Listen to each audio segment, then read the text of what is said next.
Coming up on this week's edition of Thunder Insider, the guys are on the road, but never too far to report back on the team. Oh, how about that? Westbrook not even looking. Plus, we'll hear part 2 of our conversation with Tulsa 66ers head coach Darko Rajakovic. What we are trying to do with them is to prepare them to play basketball on professional level. And Grant Long sits down with the All-Star, Kevin Durant. It's going to be my 6th year, and all I got to do is just try to help the younger guys just know what it means to be in this league and can't get too high, too low. Wow, just to hear you say this is your 6th year. Wow, man, that's crazy. You've been here 6 years already? It's all coming your way, starting right now on Thunder Insider.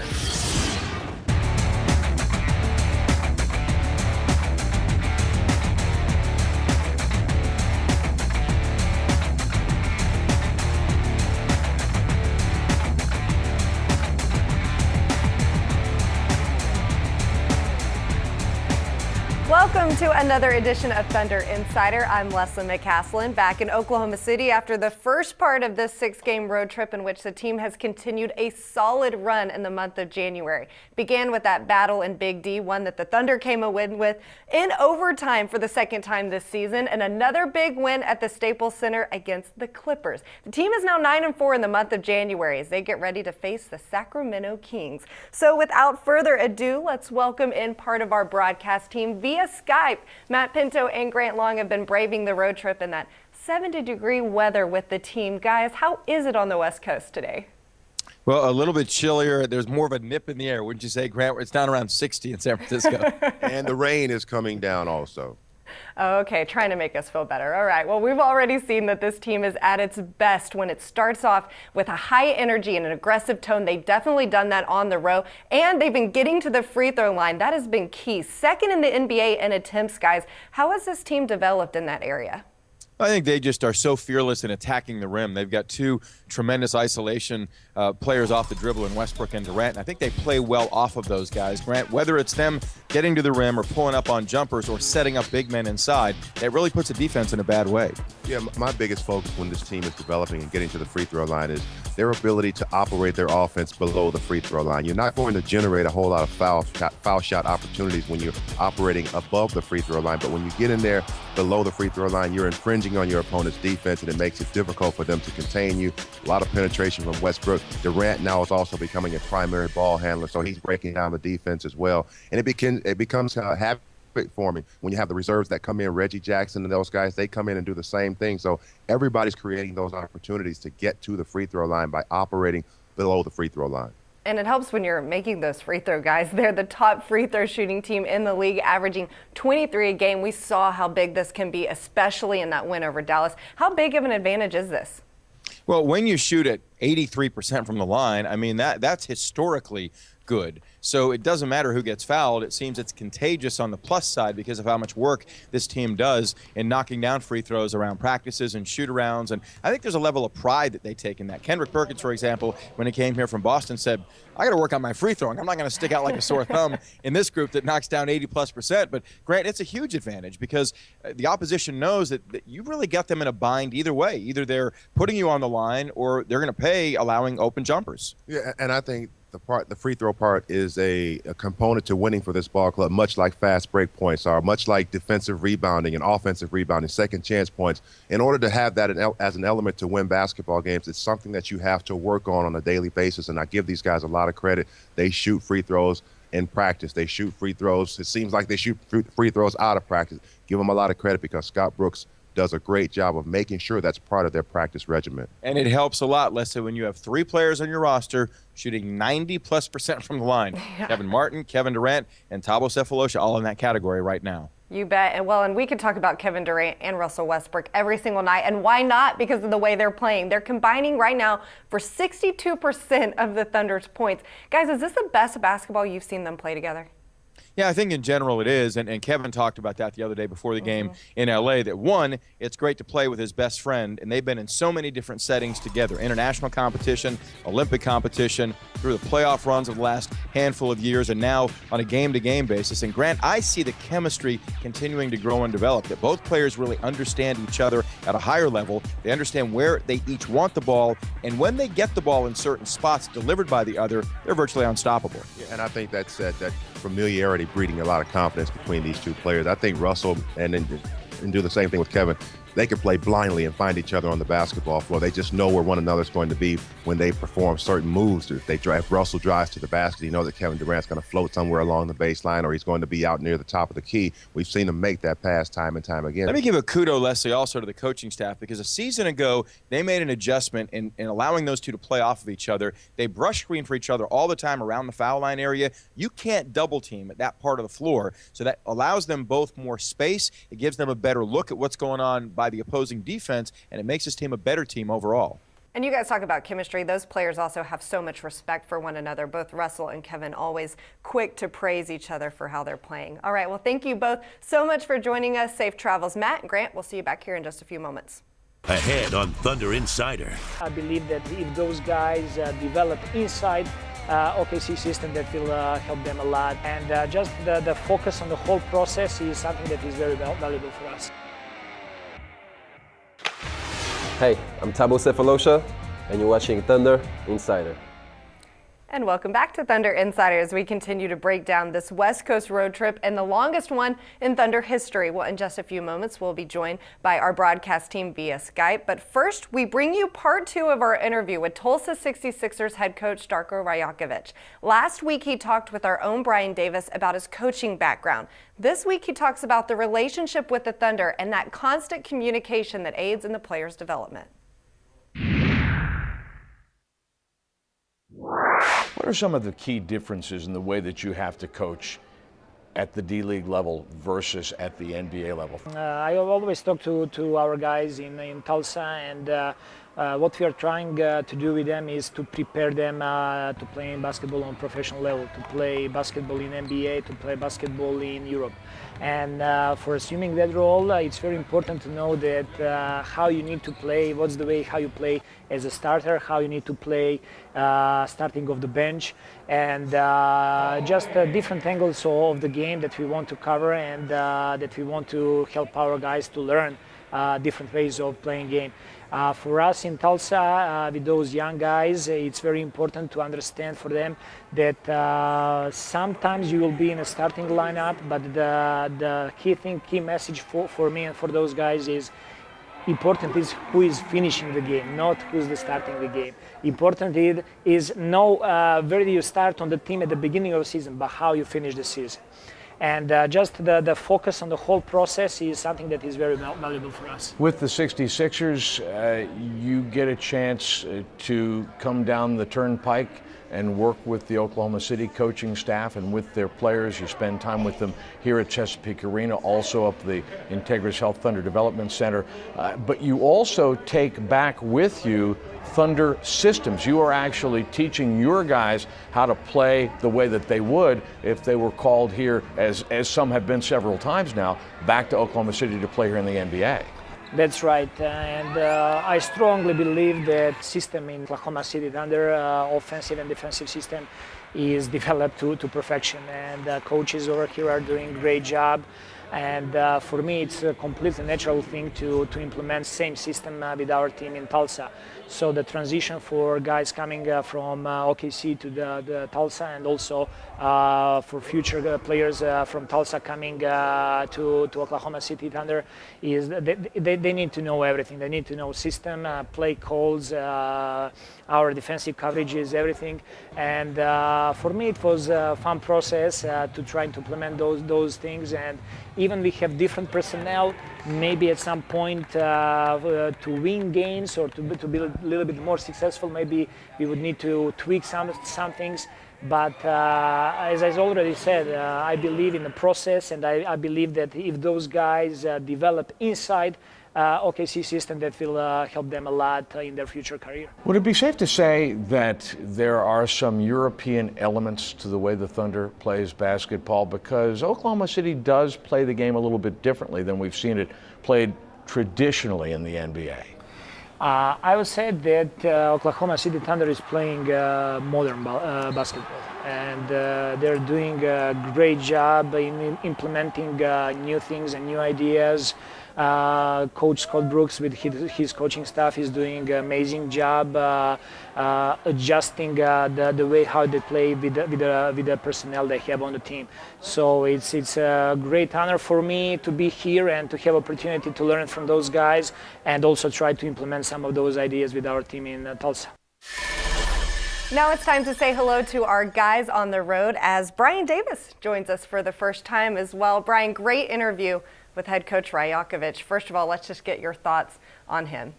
Just a quick postscript on that, Leslie. That conversation was so revealing, and what a great story Darko carries with him to Tulsa and the Thunder organization. And I really think he's the perfect fit. He is so organized, and if you look at the way things work in this organization, from Sam Presti, the general manager, on down, to have the approach, the same mentality in Tulsa that the Thunder possesses overall from headquarters in Oklahoma City, as I say, Darko is the absolutely perfect match for this ball club. And there's no doubt that both of these teams hang their hats on defense. That's where we're going to start things off today. Particularly, the Thunder are so good at that area within 5 feet of the rim, protecting. In fact, they're third in the league right now. How have y'all seen them improve in your eyes? Well, I think for the most part, it's two things that happen. Execution on the defensive end of the floor, and then the second thing is their effort. They're giving maximum effort at all times on the floor, particularly on the defensive end. When you think about the guys being in the right place at the right time, you have to have that length on the perimeter. You have to have the strength on the inside. Keeping Perkins, keeping Collison and Ibaka, these guys near the basket will definitely fortify the team's defense. And that, again, goes back to executing and keeping these guys where they can be the most effective. It's not only what their shooting percentage is, it's the fact that at times these guys can't even get a shot down there. Exactly, because it's not just about their defense in the paint, it's also their defense on the perimeter. The Thunder guards have been so good beyond that three-point line. How have you seen them improve in that area, particularly in that game against the Clippers?